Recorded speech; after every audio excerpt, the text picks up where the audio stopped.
This is my flipbook line challenge number 2, where I see how much life I can put into animating a simple line. And I want you guys to try it yourselves and let me know how it goes. If you haven't seen my first line challenge video yet, I'll put a link to it down below. So I'm going to make 2 flipbooks in this video, and I don't know exactly what the animation is going to be yet. I think first I'll start with having this line kind of curl up and then build up some tension and then shoot around the page, and then we'll go from there. One principle I love thinking about is anticipation.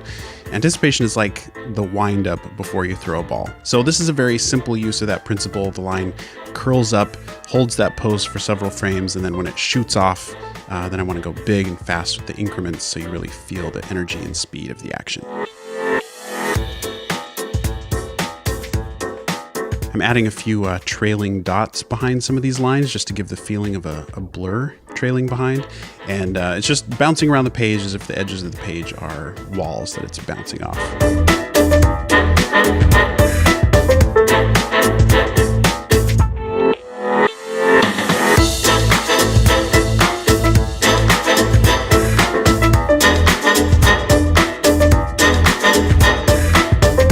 All right, what to do from here?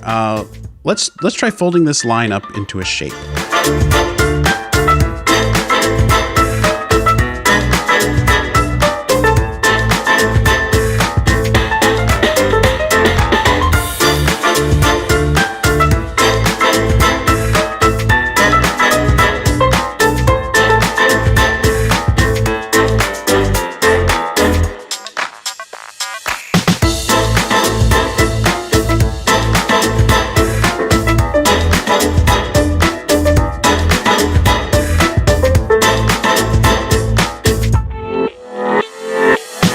All right, well, I'm going to call this first one finished, and here's what it looks like.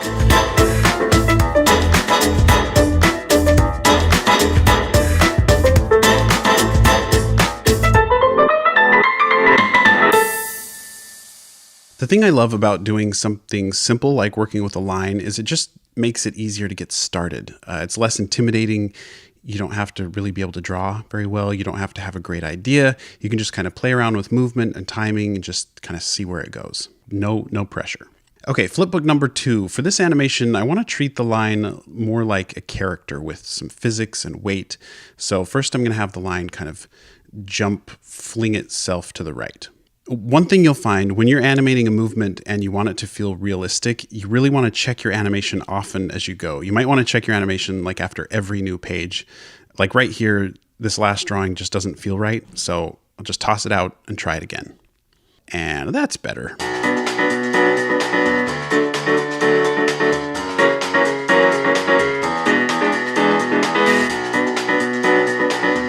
You generally really want to make sure that each new drawing feels correct before moving on to the next one. And sometimes you have to try it again and again and again until it finally feels right. Sometimes it's a really subtle difference, but when it's right, you can just feel it. And of course, it helps to use a pencil to sketch it first so you don't have to waste too much paper. Then you go back and ink over it.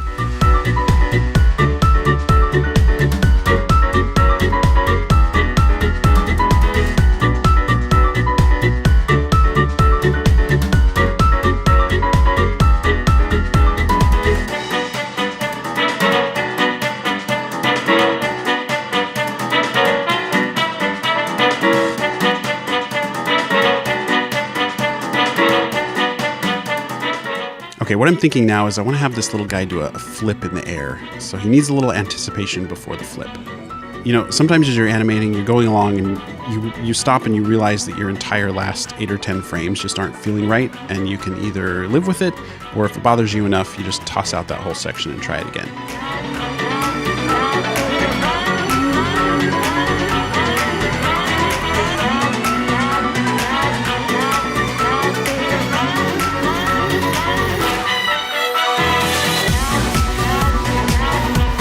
Okay, for this last part, what I want to do is have the line do one of those moves like when you're laying on your back and you fling yourself up into the air and land on your feet. Yeah, that.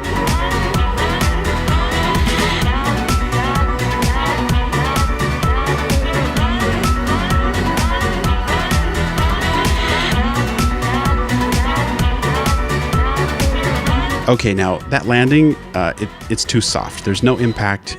It needs some impact. So again, I'm going to cut back a few pages and redo it with a more impactful landing. And you can tell already that's going to be better.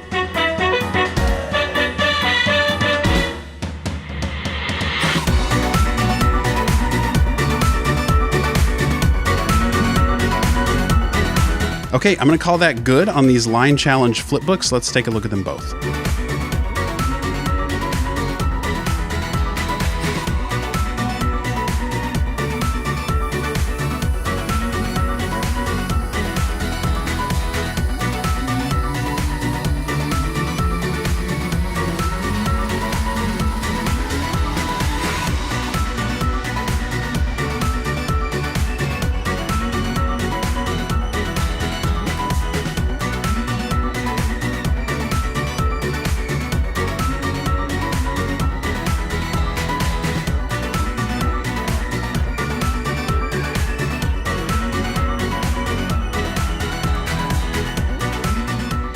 All right, guys, let me know what you think down in the comments. And I want you guys to try this yourself, see what kind of animation you can do just using a simple line. And I'd love to see what you come up with. And don't forget, there are just a few days left to get the Grumpy Cloud plushie. I'll put the link down below. Stay creative, and I'll see you in the next video.